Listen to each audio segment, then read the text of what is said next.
She is officially a whole new animal, hitting louder, lower. I love it, man.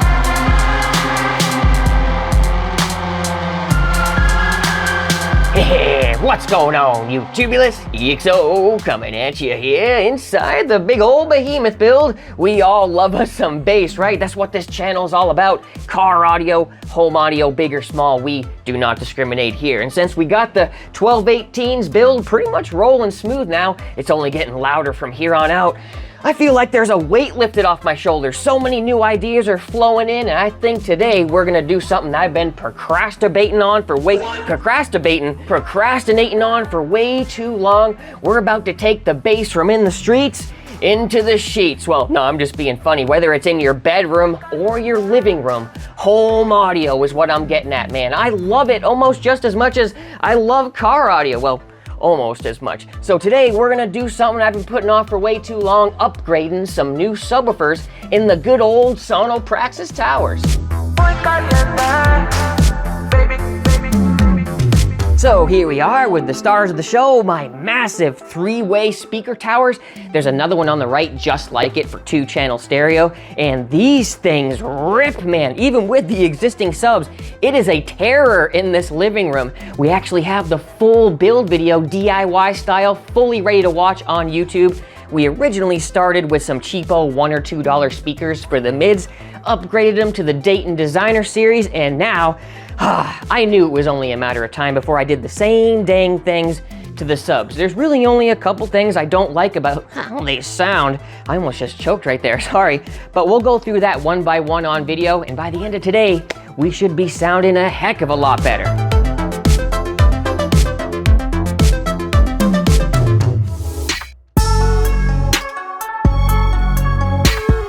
All right, so the first thing I don't like about the sub is a strange noise that it makes once you get to a certain level of excursion. You can tell right now it's not doing anything, it's moving just a little bit, but watch what happens when I give it just that one extra little click. You hear that? It almost sounds like a little crinkly, crackly noise. It's not electrical, it's completely mechanical. Some sort of glue job, or maybe it was even that crappy dust cap glue job that I did, but something doesn't sound good, and I'll completely take the blame for that, because once you go even louder, this one starts doing it as well, but it's not doing it currently. I'll give it that next bit. Hear that? I think that's pretty much bottoming out. So that's the combination with I don't like how these aren't handling the power, and I don't like how it sounds a little questionable once you get into that deeper excursion.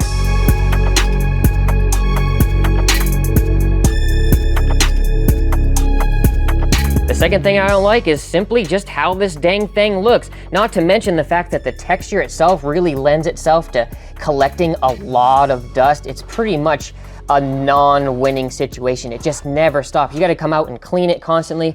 And some of the accelerator I use for my quick little cap job looks like crap. So I knew it was just a temporary fix until I could make it right. And the third reason why I don't really like this thing, kind of like the first, is its extreme lightweight suspension. I'm not even exaggerating when you can just take your breath, blow over the top, and the whole cone moves up and down. So I'm gonna try to tighten that up a little bit with some firmer suspension. That way we can both handle the power and hopefully have a little bit more control, if you know what I'm saying. Now, before we get ahead of ourselves, just upgrading subwoofers willy-nilly, it'd probably be pretty helpful to know what we're working with from the start.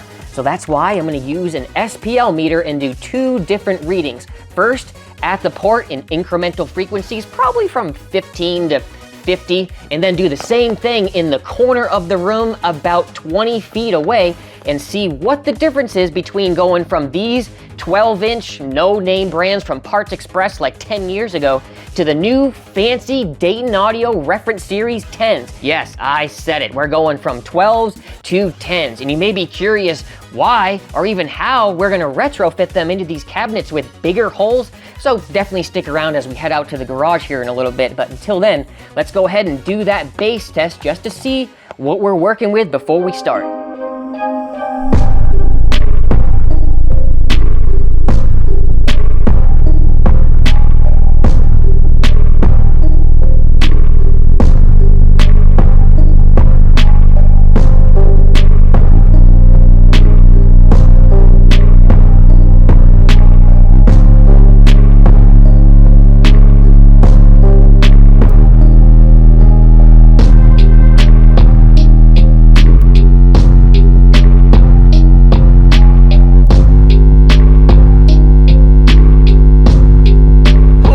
folks, we're into the 20s, almost bringing the house down, guys. Listen to this freaking shelf flexing like mad. What the heck? Bringing a true meaning to knocking knickknacks off the shelves. You guys remember that? What the heck?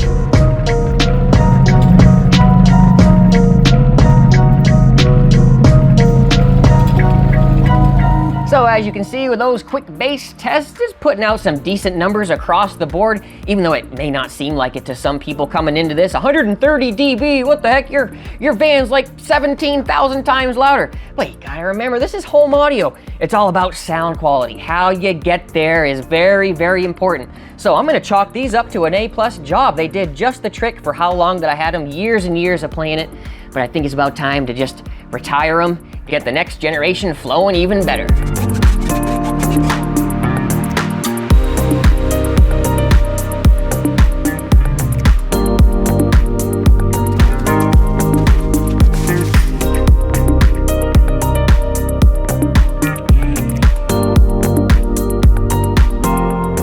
Well, if this isn't the biggest no-brainer ever, I don't know what is. The size difference alone on these magnets making me go crazy from a single to double slug. Good amount of ventilation on this new basket too, but we gotta downsize the holes on this cabinet. What are we gonna do? Well, it's real simple.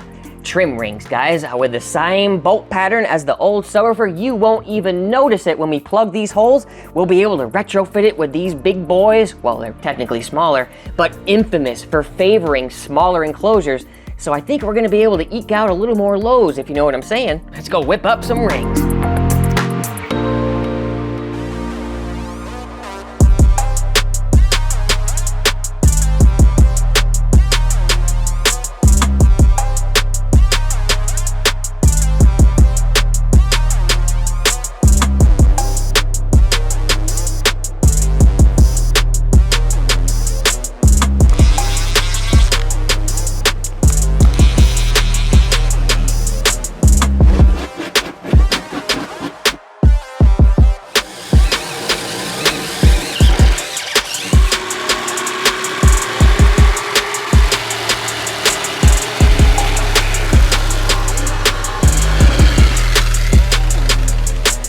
Good old jigsaw coming through in the clutch. The rings are looking fantastic. Now it's just a matter of cutting down to the correct depth to match the profile of our flush trim recess on our cabinets. I'm gonna do that with this here rabbit bit, since it just so happens to be the perfect cut for our second OD measurement.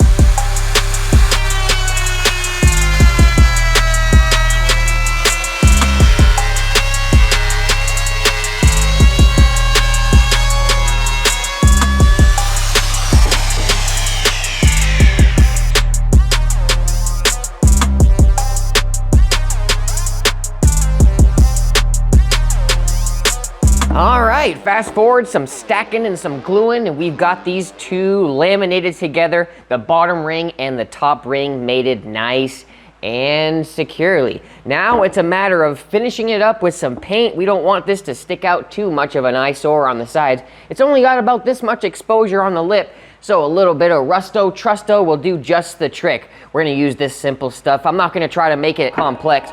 Just a little bit of spray paint should do the job.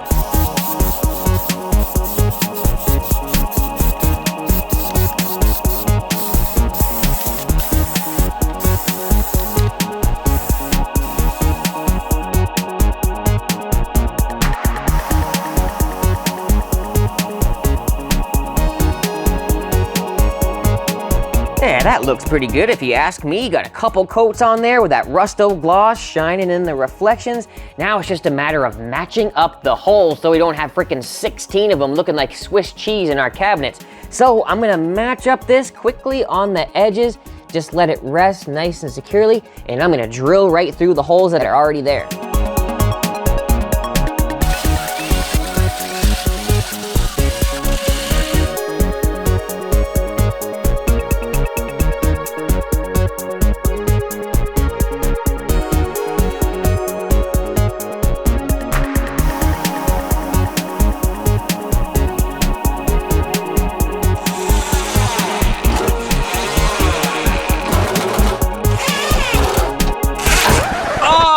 Dang it! Poked it with my dang bit! Oh, what a shame!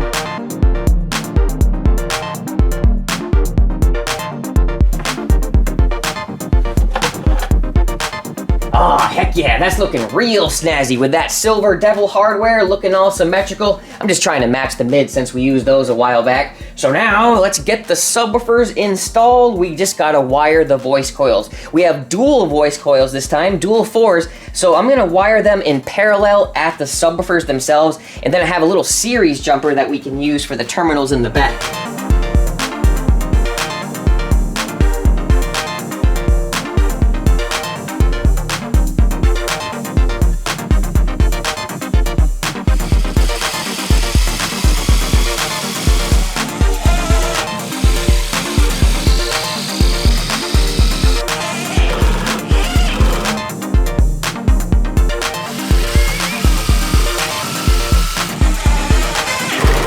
All right, looks like we're back in business.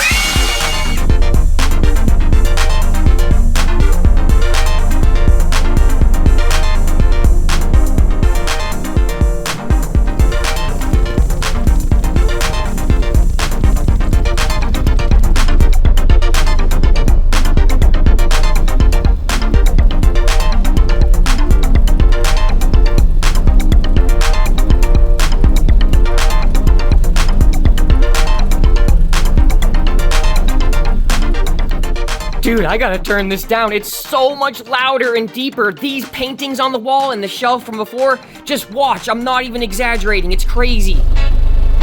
What the heck?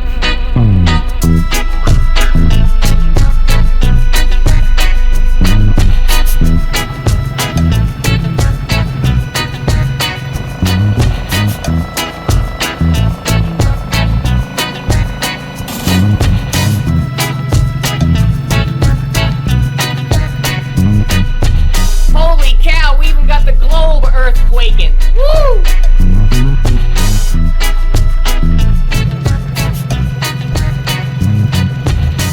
Poor Dolly's freaking going for a ride. I can't keep anything straight up here. Plus, we got a whole new area of flex on the right-hand side of the house inside the door. Now these bars in there are moving like mad.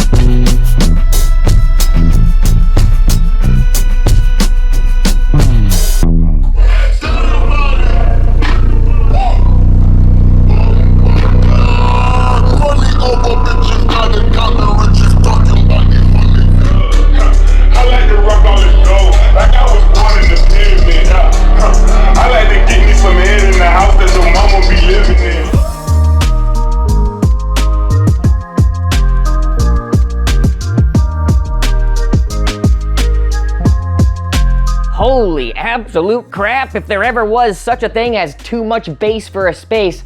I think we're pretty much there with how little treatment we have in the room. Everything's moving and it sounds kind of bad above a certain threshold. I don't always play that loud, but it definitely has the capability. So you're probably wondering why I don't play like real music to do the testing, you know, for sound quality.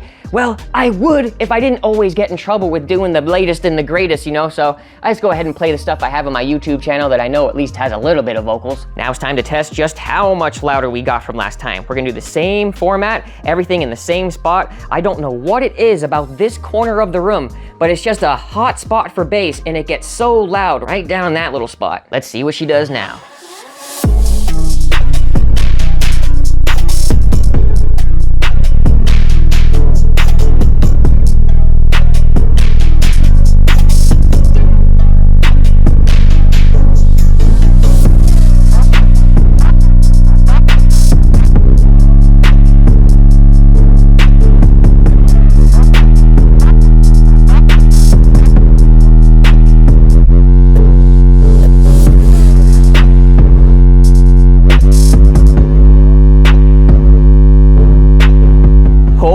You guys, she is officially a whole new animal, hitting louder, lower. I love it, man. Dropped that response across the board and we gained like an average of 6 decibels with a peak 10 hertz lower.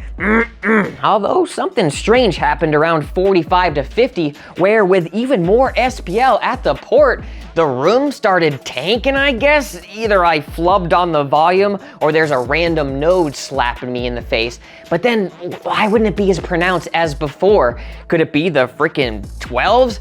I don't know. Either way, I'd much rather sacrifice my 50 to boost my 20s in a living room, if you know what I'm saying. $130 on the couch is dang near borderline already, but I'm still too curious. I wonder if we're even louder and we don't even know it. But that'll have to be for another video. I've already caused enough damage to my poor double wide flexing today. I just love bass in every shape and form, and if you do too, you're in good company here. Until the next video, this is EXO signing out. Stay loud and stay proud. I will talk to you on the rebound.